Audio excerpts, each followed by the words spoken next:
Live जुड़ चुके हैं इस्लामिक मीडिया के साथ। हम आपको बता दें कि आज देवबंद की लेडीज रेजगा मैदान में शहरियत तरमीमी कानून के खिलाफ पूरी हिम्मत और हौसलों के साथ जुड़ी हुई हैं और उनकी हिम्मतें फंस रही हैं। और जिस तरह शाहीन बाग में औरतें जुड़ी हुई है अपने मासूम बच्चों को लेकर, इसी तरह देवबंद की औरतें भी आज यहाँ पर जुड़ी हुई। आपको दिखा दें।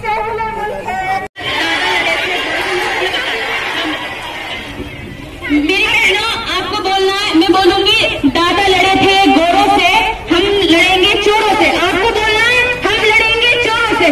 दादा लड़े थे गोरों से, दादा लड़े थे गोरों से, दादा लड़े थे गोरों से, दादा लड़े थे गोरों से,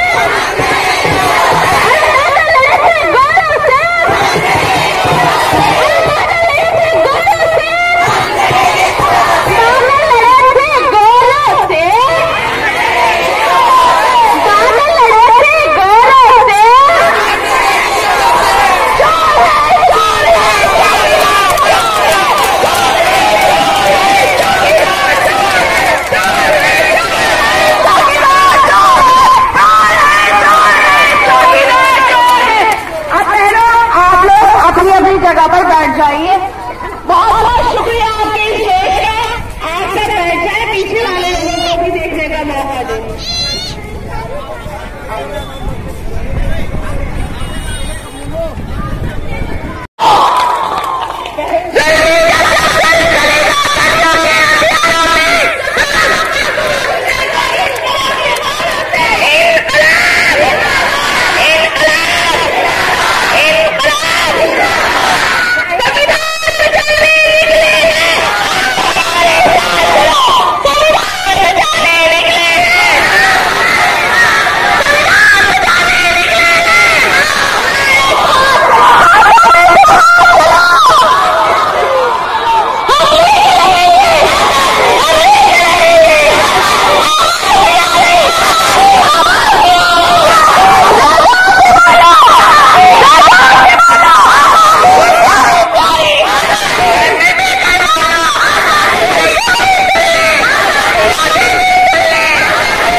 ऊपर करो बाबू, ऊपर करो, उसको ऊपर करो।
किस वजह से